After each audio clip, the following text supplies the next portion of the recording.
उस रात ख्वाब में परी बहुत गुस्से में थी। कौन थी वो लड़की? उसने गुस्से से पूछा। उसकी आंखें चमक रही थीं। तुम्हारा दिल सिर्फ मेरा है। अब रेहान की बर्दाश्त खत्म हो गई। यह अब ख्वाब नहीं था, ये एक ऐसा इश्क था जो उसकी जान ले रहा था। वो समझ गया कि अगर उसने मदद नहीं ली तो वो बर्बाद हो जाएगा।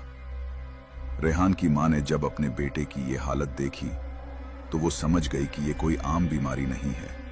वो उसे मनाकर मंगोपीर में रहने वाले एक बुजुर्ग बाबा वली के पास ले गई। बाबा वली एक छोटे से कमरे में रहते थे जहां हर तरफ किताबें और अगरबत्तियों की खुशबू थी। वो एक नूरानी चेहरे वाले बुजुर्ग थे।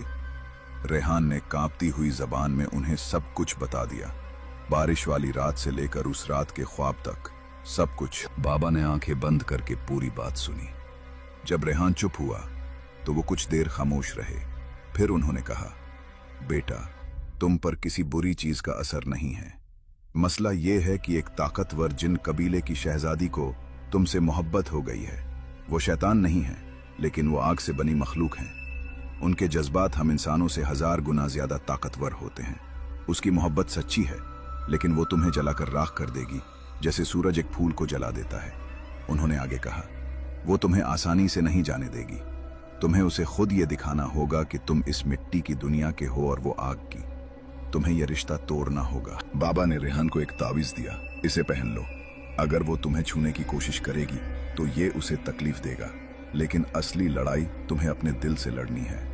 मैं तुम्हें कुछ आयतें देता हूं। सूरज डूबने के बाद इन्हें पढ़ना शुरू कर देना और रुकना मत, चाहे कुछ भी हो जाए। वो तुम्हें रोकने की बहुत कोशिश करेगी, मगर तुम हिम्मत मत हारना। रेहान दिल में उम्मीद और डर लिए घर वापस आया। उसने तावीज पहन लिया। रात होते ही वो नमाज पढ़ने वाली चटाई पर बैठ गया और आयतें पढ़ना शुरू कर दी। फौरन ही कमरे का माहौल बदल गया। हवा भारी हो गई और चमेली की खुशबू इतनी तेज हो गई कि सांस लेना मुश्किल हो गया। फिर उसे उसकी आवाज सुनाई दी जो चारों तरफ से आ रही थी। रेहान, ये क्या कर रहे हो? मुझे तकलीफ हो रही है, रुक जाओ प्लीज। क्या तुम मुझसे मोहब्बत नहीं करते? उसकी आवाज में मिन्नतें थीं। फिर वो रोने लगी और चीखने लगी। कमरे की लाइटें जलने बुझने लगी। रेहान को लगा जैसे कोई भारी चीज उसे दबा रही है, मगर उसने तावीज को मजबूती से पकड़ लिया और आयतें पढ़ता रहा। उसकी आंखों से आंसू बह रहे थे।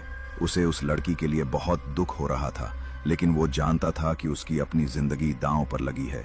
ये सिलसिला बहुत देर तक चलता रहा और फिर अचानक सब कुछ शांत हो गया। बोझ हट गया, खुशबू चली गई और कमरे में सन्नाटा छा गया। थकान की वजह से रेहान वहीं सो गया और उसने आखिरी बार ख्वाब देखा। वो उसी धुंध वाली सड़क पर था। परी उसके सामने खड़ी थी। वो बहुत उदास लग रही थी।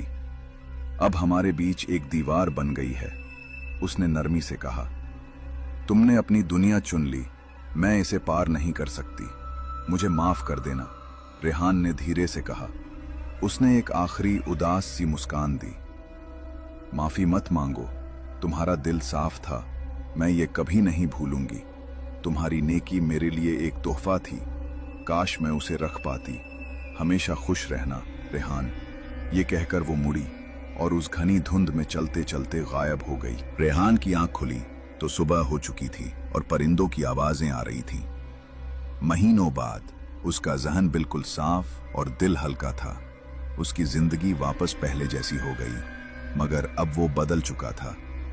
वो अपनी छोटी सी जिंदगी और अपने परिवार के लिए पहले से ज्यादा शुक्रगुजार था। उसने